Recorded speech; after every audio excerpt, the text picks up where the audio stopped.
సంపాదిస్తే సమాజం నుంచే కదా, మళ్ళీ ఆ సమాజానికి నువ్వు ఎలా ఇస్తావు అనే ఒక ప్రాథమిక సూత్రం పెట్టారు ఆయన అద్భుతంగా.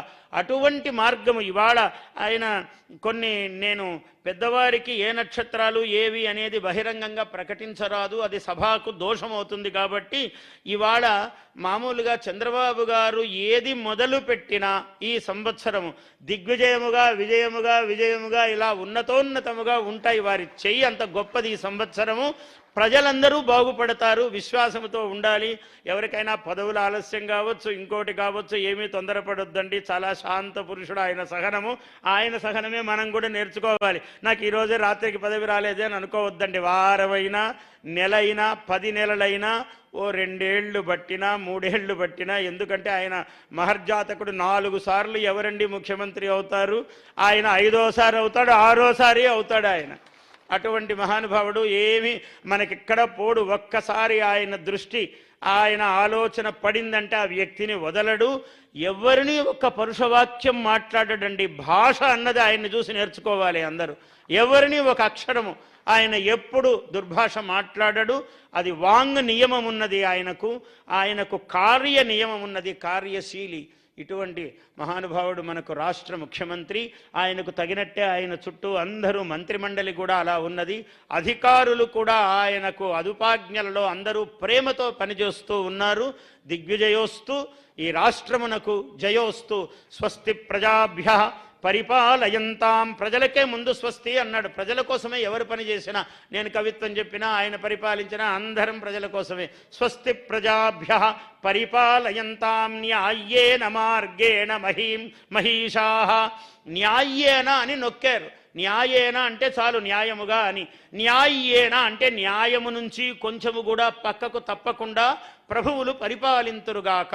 న్యాయేన మార్గేణ మహిషాః గోబ్రాహ్మణేభ్యః శుభమస్తు నిత్యం. గోవులకు బ్రాహ్మణులు అంటే చదువుకున్నటువంటి వాళ్ళు, వాళ్ళకెప్పుడూ శుభమవుగాక. చదువు మళ్ళీ ఇంకో తరానికి వెళ్ళాలి కదా. గోబ్రాహ్మణేభ్యః శుభమస్తు నిత్యం. లోకాః సమస్తాః సుఖినో భవంతు. ధన్యవాదాలు. గౌరవ ముఖ్యమంత్రి గారు ఇప్పుడు అవధాని గారిని సత్కరిస్తారు.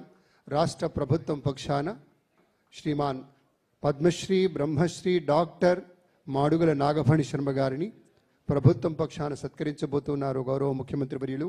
ఒక మహాసహస్రావధాని, అనేక అద్భుతమైనటువంటి కావ్య రచనలు చేసినటువంటి పెద్దలు. సంస్కృతాంధ్రాలలో రైతే రాజు, ఋషి చరిత్రం, సత్యమేవ జయతే, విశ్వభారతం వంటి ఎన్నో రచనలు చేసినటువంటి మహనీయ మూర్తి. అవధాన యుగకర్త, అవధాన శకపురుష, సమ్రాట్ సార్వభౌమ, అవధాన బ్రహ్మ వంటి అనేక బిరుదులు సత్కారాలు పొందినటువంటి గౌరవనీయ పెద్దలు మాడుగుల నాగఫణి శర్మ గారిని సత్కరిస్తున్నారు. గట్టిగా మన కరతాళధ్వనులు అందిద్దాం పెద్దలారా.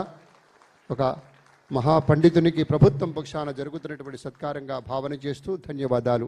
ఇప్పుడు గౌరవనీయ ముఖ్యమంత్రి వర్యులు విశేషమైనటువంటి దేవాదాయ శాఖ, వ్యవసాయ శాఖ, అలాగే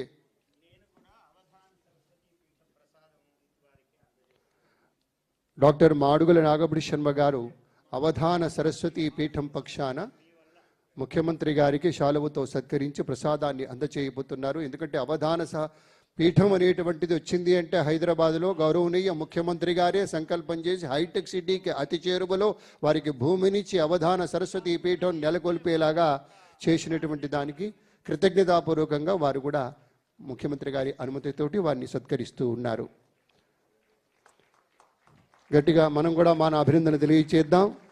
ఇప్పుడు పంచాంగాల యొక్క ఆవిష్కరణ జరుగుతుంది. మొట్టమొదట తిరుమల తిరుపతి దేవస్థానం వారి పంచాంగం, ఆ తర్వాత వ్యవసాయ శాఖ వారి పంచాంగం, ఆ తర్వాత ఉద్యాన శాఖ వారి పంచాంగము, ఆ పిమ్మట రాష్ట్ర ప్రభుత్వ సాంస్కృతిక వార్షిక ఉత్సవ ప్రణాళిక ఏదైతే ఉందో ఆ క్యాలెండర్ కూడా ఆవిష్కరిస్తారు.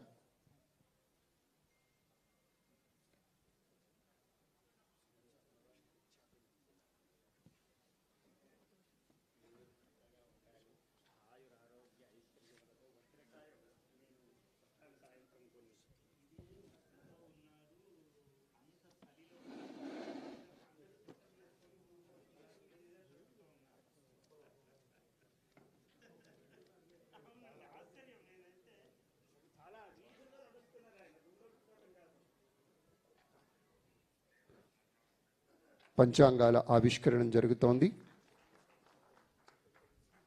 తిరుమల తిరుపతి దేవస్థానం